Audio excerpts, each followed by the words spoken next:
మనకి రేపు జూలై 10న England versus India third test జరగబోతా ఉంది కదా. అయితే దీనికి సంబంధించి ఆల్రెడీ ఇంగ్లాండ్ స్క్వాడ్ని అయితే వాళ్ళు అనౌన్స్ చేశారనమాట. మరి ఆ స్క్వాడ్లో చూసుకుంటే ఒక్క చేంజ్ మాత్రమే కనిపిస్తుంది. అది ఎవరో కాదు, మనకి జోఫ్రా ఆర్చర్ లోపలికి వచ్చాడు.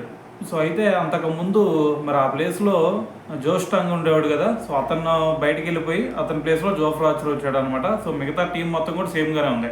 సో ఫస్ట్లో చూసుకుంటే ఓపెనింగ్ పేరు జాక్ రాలీ, దాని తర్వాత బెన్ డకెట్, సో దాని తర్వాత చూసుకుంటే ఆలిపాప్, జో రూట్. సో అక్కడతో టాప్ ఆర్డర్ అయిపోయింది. దాని తర్వాత చూసుకుంటే Harry Brook, Ben Stokes, Jamie Smith.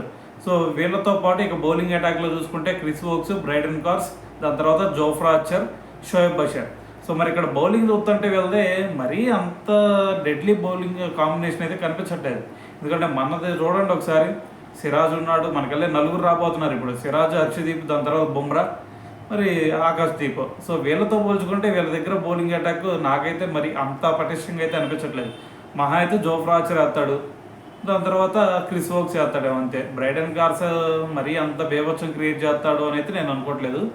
So మరి దాంతోపాటు ఇక వీళ్ళకి ఇంకేదన్నా సపోర్టింగ్ కావాలంటే వాళ్ళ కెప్టెన్ అయినా బెన్ స్టోక్స్. సో అంతకు మించి వీళ్ళకెళ్ళే బౌలింగ్ అటాక్ కూడా అంత ఈజీగా కనిపించట్లేదు. సో బౌలింగ్ అటాక్లో కూడా మన వాళ్ళే కొంచెం అప్పర్ హ్యాండ్లో ఉన్నారు. సో నాకు తెలిసి అయితే రేపు జరగబోయే మ్యాచ్లో మళ్ళీ ఇండియానే గెలిచే ఛాన్స్ ఎక్కువ ఉంది అనిపిస్తుంది నాకు.